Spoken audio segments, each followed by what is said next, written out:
In our recent edition of Behind a Badge, you met Neptune City Police Officer Nicholas Morgan, the United States Marine turned law enforcement officer who turned his experiences in Afghanistan into life lessons for winning hearts and minds.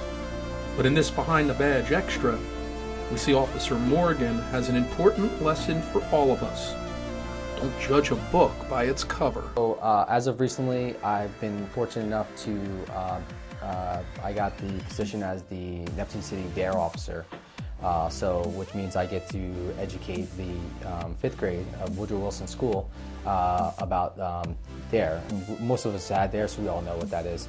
Part of the DARE program is we have a DARE box, and the students are encouraged to put questions in there that they may not feel comfortable asking a teacher or maybe the DARE officer face to face. I would always tell the students, you can put your name on it if you want, and I'll address you, or you can put it anonymously, a question in there anonymously. Probably about the 5th week into the DARE program. It's a 10-week program. I had a question in the DARE box, which rookie mistake, read aloud and read it out to the class as I read it. The question was, why are police officers racist? And it caught me off guard. So again, I'm in the classroom. It's about 13 students, and that question really affected me, especially with today's modern age of, everyone has a TV, people know how to access YouTube, and all you see is you only see one side of every story, and most of what you see are the one-sided bad stories, So I thought at that very moment, I use my discretion to decide not to teach DARE for that 45-minute period, and I felt like becoming the more community policing officer at that moment. I thought that was more important. So I addressed that question with who here likes police officers, when police officers are around? And I'd say majority of the class rose their hands.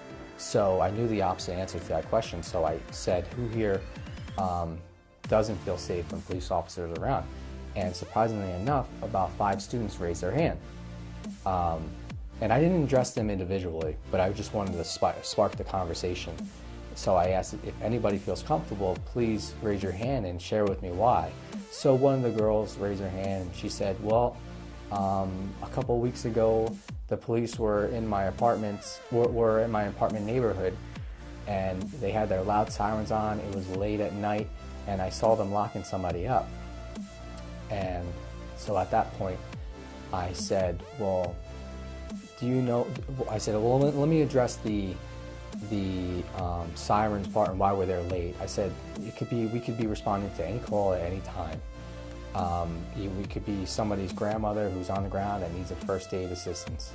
And she agreed with me. Now so then I addressed the locking up part of it, and my response to that was, at that point in time, somebody was having a bad day and made a bad choice, which is why they were getting locked up. And I explained to her that the police department, when we respond to calls, we don't know both sides of the story. We are basically the middleman and woman of the story. We based off of our prior experiences, we try to make a decision at the time as to if somebody's getting arrested, what that's for and why we're acting that way. And she more which understood. So at that time, it was really tough for me because so I felt that it was important to talk to some of the students more about on a personal level of mine. So I told the students, I said, can anyone raise their hand and tell me what my background is, what ethnicity I am? Because for people who are close to me, they know that I have a multicultural background. My father's half black, and my grandfather's African American. My father's mother is Mexican and Native American, and then my mother's Italian and Irish. So that's a loaded question. So the student one of the students, female, she raised her hand. She said, white, Irish.